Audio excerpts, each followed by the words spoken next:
جو لوگ اللہ پر ایمان لائے کہے کہ ہمارا رب اللہ ہے، پھر اس پر جم جائیں، ان پر فرشتوں کا نزول ہوتا ہے، نہ کوئی غم کرو نہ خوف، خوشیاں مناؤ جنت کی جس کا تم سے وعدہ کیا گیا تھا۔ اللہ کی ربوبیت پر اطمینان جب انسان کو ہو جاتا، میرا رب اللہ ہے، ربی اللہ، انسان کے لیے نہ کوئی کھٹکا، نہ کوئی خطرہ، نہ کوئی خوف، نہ کوئی حزن۔ جو کچھ ہو رہا ہے کس کے اذن سے ہو رہا ہے؟ اللہ کے اذن سے۔ اللہ کے اذن کے بغیر پتا تک نہیں ہلتا۔ یہ کوئی اندھا بہرا مادہ نہیں ہے جس سے مجھے کوئی خوف ہو۔ اندھا بھینسا چلا آ رہا ہو اس سے تو ڈرنے کا ہر انسان کو ڈرنا چاہیے، نہ معلوم کس کو ٹکر مار دے، لیکن نہیں، اس کائنات کو چلانے والا ایک سمیع و بصیر خدا ہے۔ وہ جو میرا دوست ہے، میرا ولی ہے، اللہ ولی الذین آمنوا یخرجہم من الظلمات الی النور، اللہ اہل ایمان کا ولی ہے، ساتھی ہے، پشت پناہ ہے، مددگار ہے، حمایتی ہے۔ بتائیے جسے یقین ہو جائے کہ اللہ میرا مددگار، اللہ میرا محافظ، اللہ میرا پشت پناہ، اللہ میرا حمایتی، اس کے لیے کوئی خوف ہوگا؟ اس سے کوئی ڈر ہوگا؟ میں مثال دیا کرتا ہوں ایک بہت سادہ، پنجاب کے دیہات کی۔ کوئی بڑا چودھری ہے اور کوئی غریب کسان ہے۔ اس غریب کسان کے جانوروں کو ہر وقت اندیشہ ہوگا چوری کا، کوئی میری بھینس کھول کر نہ لے جائے، کوئی میرا بیل کھول کر نہ لے جائے۔ لیکن جس کے بارے میں یہ سب کو معلوم ہو کہ وہ جو بڑا چودھری ہے وہ اس کا دوست ہے، اس کی بچیا کو کوئی خوف ہوگا؟ اس کی بھینس پر کوئی ہاتھ ڈالے گا؟ اسے کوئی اندیشہ ہوگا؟ نہیں۔ کیوں؟ کہ وہ بڑا چودھری، بڑا اس کا یہاں کا سردار، جاگیردار، سب کو معلوم ہے وہ میرا دوست ہے، کوئی میرے خلاف اقدام نہیں کر سکتا۔ اس دنیا میں یہ چھوٹی سی بات اگر آپ کے دلی اطمینان اور سکون کا باعث بن سکتی ہے تو ذرا تصور کیجئے۔ میں لفظ تصور استعمال کروں گا صرف اس لیے کہ اس کا ہم جس کو کہتے ہیں ادراک اور شعور کر نہیں سکتے، اگر کے ساتھ کر سکتے۔ اگر یقین ہو کہ اللہ میرا مددگار اور یقین ہو کہ اللہ ہر آن میرے ساتھ ہے، پھر کوئی خوف؟ کس کا خوف؟ کوئی شے اللہ سے بالا تر ہے؟ کوئی قوت اس سے زیادہ طاقتور ہے؟ کوئی اس کے ارادے کو بدلنے والا ہے؟ کوئی اس کی مشیت کے آڑے آنے والا ہے؟ یہی بات ہے جو حضور نے فرمائی۔ یہ ایمان کا حاصل ہے لب لباب، کہ دیکھو اچھی طرح اس بات کو ذہن نشین کر لو، اگر تمام انسان مل کر تمہیں کوئی نقصان پہنچانا چاہے نہیں پہنچا سکتے مگر جو کچھ اللہ نے لکھ دیا ہو، اور تمام انسان مل کر تمہیں کوئی نفع پہنچانا چاہے نہیں پہنچا سکتے مگر وہ شے جو اللہ نے طے کر دی ہو۔ آپ پھر میں کہوں گا ذرا طاری کیجئے، اسے فرض کیجئے، اسے سوچئے۔ اگر اس حدیث پر ہمارا دل ٹھکا ہوا ہو تو کسی سے ڈر ہوگا؟ یہ مجھے نقصان نہ پہنچا دے، یہ میری رپورٹ خراب نہ کر دے، یہ میری انکریمنٹ نہ رکوا دے، یہ میرا یہ نہ بگاڑ دے، یہ میرے یہ نقصان نہ پہنچا دے۔ اس کا ڈر، اس کا ڈر، اس کا خوف، اس کی خوشامد، اس کے لیے جا کر طرح طرح سے اپنی عزت نفس کو ذلیل کروانا اس کے سامنے، یہ سب کچھ کیوں کرتا ہے انسان؟ جب سمجھتا ہے کہ اس کے ہاتھ میں میرا کوئی نفع ہے، اس کے ہاتھ میں میرے لیے کوئی ضرر ہے، یہ مجھے کوئی گزن پہنچا سکتا ہے، یہ مجھے کوئی نقصان پہنچا سکتا ہے، یہ میرا کوئی کام بنا سکتا ہے، یہ میری کوئی ضرورت پوری کر سکتا ہے، اسی کا نام شرک ہے۔ جہاں آپ نے یہ سمجھا کہ غیر اللہ کے اندر کوئی طاقت موجود ہے وہی شرک ہے۔ بتوں سے تجھ کو امید ہے، خدا سے نومیدی، مجھے بتا تو صحیح اور کافری کیا ہے؟ شرک تو یہ ہے۔ جس پر بھی تمہیں یہ خیال ہے کلمہ ہے، یہ کلمہ سوم لا حول ولا قوت الا باللہ، ذرا اس پر دل کو کبھی اگر آپ تصور کریں، پھر فرض کریں، دل ٹھک جائے اس پر، کوئی طاقت نہیں۔ یہی بات تھی جو شیخ عبد القادر جیلانی رحمۃ اللہ علیہ نے اپنی وصیت میں اپنے بچے سے کہی. 11ویں دینے والے ہیں، لیکن حضرت شیخ عبد القادر جیلانی کی وصیت اور تعلیمات کو کتنے لوگ بھی جانتے ہو؟ یہ جن مقامات تک پہنچے ہیں وہ کس چیز کی بدولت پہنچے؟ انہوں نے جو پیغام دیا وہ کیا تھا؟ اے میرے بچے، جس طریقے سے قرآن مجید میں حضرت لقمان کی نصیحتیں جو ہے نقل کر دی گئی ہیں، میں یہ عرض کروں گا بالفرض اگر قرآن حضرت عبد القادر جیلانی کے بعد نازل ہوا ہوتا تو شیخ عبد القادر کی یہ نصیحتیں بھی قرآن میں درج ہوتی. اتنی اونچی نصیحتیں ہیں. اے میرے بچے، اس حقیقت کو ذہن نشین کر لے، لا فاعل فی الحقیقت ولا مؤثر الا اللہ. اس کائنات میں نہ کوئی فاعل حقیقی ہے نہ مؤثر حقیقی ہے سوائے اللہ کے. کسی شے میں کوئی تاثیر نہیں اگر اللہ نہ چاہے. آگ جلا نہیں سکتی اگر اللہ نہ چاہے. پانی ڈبو نہیں سکتا اگر اللہ نہ چاہے. زہر ہلاک نہیں کر سکتا اگر اللہ نہ چاہے. کوئی چیز فائدہ نہیں پہنچا سکتی اگر اللہ نہ چاہے. تو در در پہ کیوں سر جھکاتے ہو؟ در در پر کیوں جبیں سائی کرتے ہو؟ سب کے سامنے کیوں ہاتھ پھیلاتے ہو؟ ایک اللہ سے مانگو. ایک اللہ کے سامنے زمین پر اپنی جبین رکھو. لا فاعل فی الحقیقت ولا مؤثر الا اللہ. نظر آتا ہے ہمیں کہ پانی پیاس بجھا دیتا ہے. پیاس بجھانے کی صلاحیت پانی میں نہیں ہے، اللہ کے اذن سے. کھانا بھوک مٹا دیتا ہے. بھوک مٹانے کی صلاحیت کھانے میں نہیں ہے، اذن رب میں ہے. دیکھیے یہی یقین تھا. حضرت موسیٰ علیہ السلام کا واقعہ یاد کیجئے. سامنے سمندر آ گیا ہے. قوم دیکھتی ہے پیچھے کہ گرد و غبار کا طوفان ہے. معلوم ہوا کہ فرعون اپنے لشکر سمیت آ گیا ہے. لشکر جب چلتا تھا تیز رفتاری کے ساتھ تو گرد و غبار کا جو طوفان اٹھتا تھا اس کا تصور کیجیے. اور لمحہ بلمحہ وہ قریب آ رہا ہے. پوری قوم نے کیا کہا؟ اے موسیٰ انا لمدرکون. اے موسیٰ ہم کو پکڑے گئے. قرآن مجید میں تو یہاں وہ باتیں نہیں لکھی ہے، لیکن تورات میں یہ درج ہے کہ بنی اسرائیل جھگڑنے لگے، دست و گریبان ہو گئے موسیٰ کے ساتھ. موسیٰ ہمیں یہاں مروایا لا کر، اس سے تو ہم نہیں بہتر تھے. وہاں کھانے کو ملتا تھا، زندگی تو تھی، بیگار ہم کر رہے تھے، موت تو نہیں تھی. اب جو کچھ ہوگا اس کا تصور کرو، جس طریقے سے ہمارے ٹکڑے اڑائے جائیں گے. تو ڈر رہے ہیں حضرت موسیٰ علیہ السلام سے. یہ تورات کی تفصیل ہے. قرآن میں صرف اتنا آیا ہے، پریشان ہو کر انہوں نے کہا انا لمدرکون. موسیٰ ہم تو پکڑے گئے. اس وقت موسیٰ کا جواب کیا ہے؟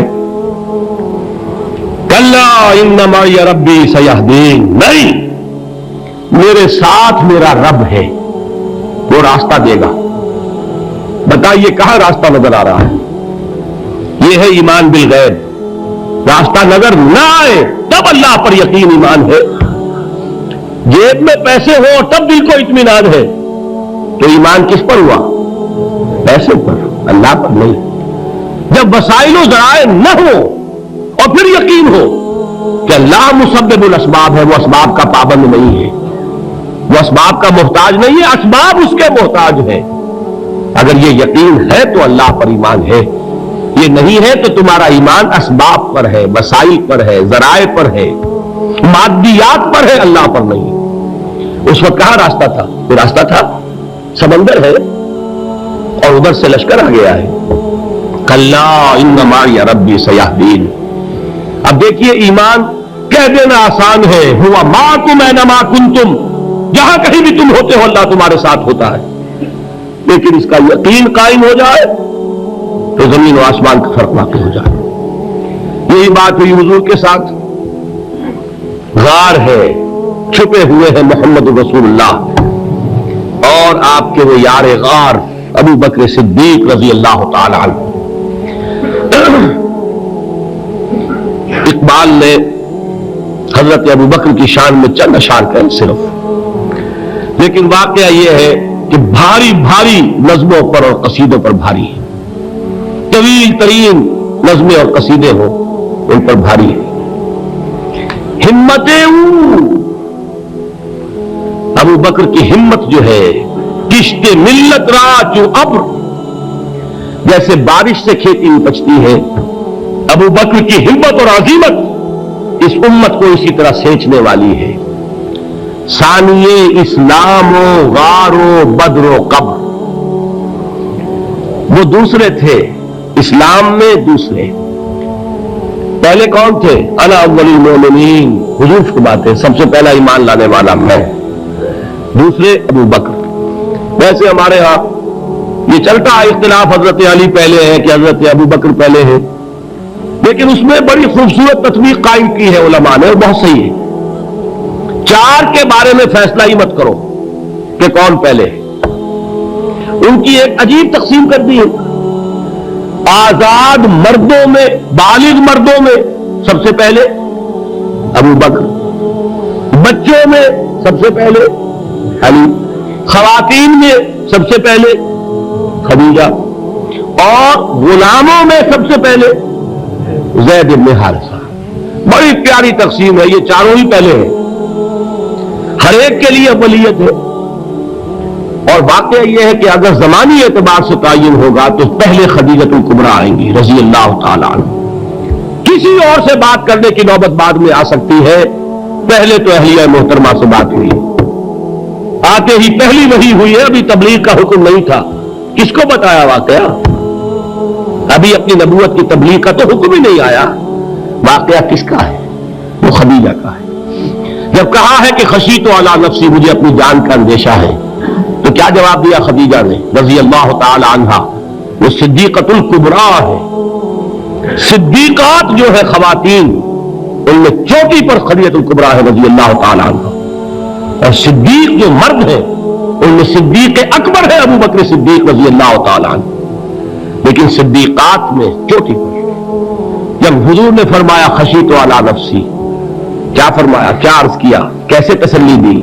نہیں نہیں، اللہ آپ کو ضائع نہیں کرے گا، آپ غریبوں کے ہمدرد ہیں، آپ مساکین کے تکالیف رفع کرنے والے ہیں، آپ بیواؤں کی سرپرستی کرتے ہیں، آپ مسافروں کی خدمت کرتے ہیں، اللہ آپ کو ضائع نہیں کرے گا۔ یہ یقین ہے اس خاتون کے اندر۔ خیر وہ ایک علیحدہ بات ہو جائے گی۔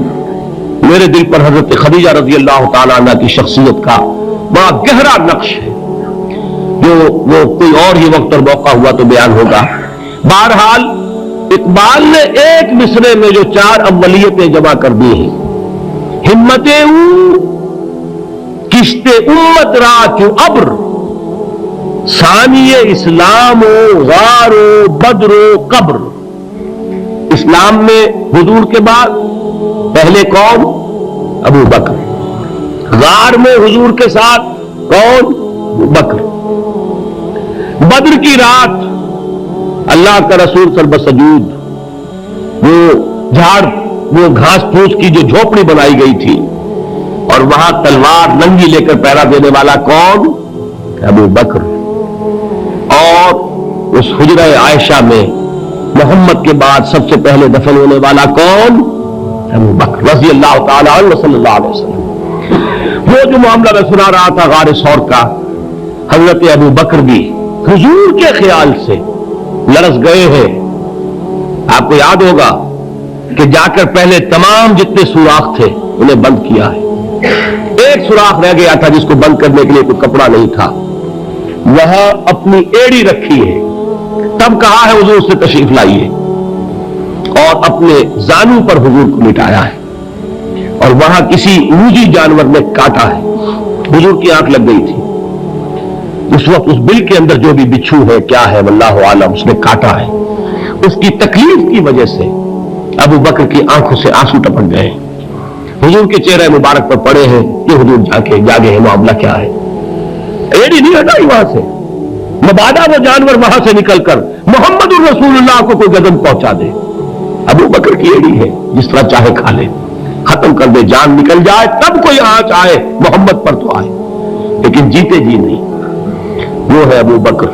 حضور کے خیال سے اس وقت حضور نے پھر اپنا لعاب دہن لگایا ہے، اور اس سے پھر آپ کی تکلیف ختم ہوئی۔ جیسے خیبر میں حضرت علی کی آنکھ دکھ رہی تھی، اس کو جو شفا حاصل ہوئی ہے وہ بھی حضور کے لعاب دہن سے ہوئی۔ تو بہرحال اس وقت انہوں نے کہا ہے کہ اے نبی یا رسول اللہ، اگر اس وقت ان میں سے کسی نے غیر ارادی طور پر بھی اپنے قدموں کی طرف جھانک لیا تو پکڑے جائیں گے۔ کیا جواب تھا اللہ کے رسول کا؟ لا تحزن ان اللہ معنا، اللہ ہمارے ساتھ ہے، کیوں گھبراتے ہو ابو بکر؟ یہ ہے ایمان باللہ، میرا مالک اللہ، میرا رازق اللہ، میرا محافظ اللہ، میرا مددگار اللہ، میرا پشت پناہ اللہ، میرا دوست اللہ۔ یہ دوستی ہے اللہ کی جو لب لباب ہے، حاصل ہے ایمان کا، اسی کا نام ولایت ہے۔ اولیاء اللہ کے سروں پر سین نہیں ہوتے، جس کے دل میں ایمان راسخ ہو چکا ہو وہی اللہ کا ولی ہے، جسے اللہ پر یقین ہو چکا ہے وہی اللہ کا ولی ہے، جسے یقین ہے اللہ میرے ساتھ ہے، میرا مددگار، میرا پشت پناہ، میرا ساتھی، میرا دوست، میرا محبوب، میرا محب۔ اللہ اہل ایمان سے محبت کرتا ہے۔ واللہ یحب الصادقین، ان اللہ یحب الذین یقاتلون فی سبیلہ صفا کانہم بنیان مرصوص۔ اللہ محبت کرنے والا، اہل ایمان محبوب، اور اہل ایمان محبت کرنے والے اللہ محبوب۔ والذین آمنوا اشد حبا للہ۔ آپ تصور کیجئے جسے یہ رشتہ ایمان یا رشتہ ولایت حاصل ہو جائے، الا ان اولیاء اللہ لا خوف علیہم ولا هم یحزنون، آگاہ ہو جاؤ، اللہ کے دوستوں کے لیے نہ کوئی خوف ہے نہ کوئی حزن ہے۔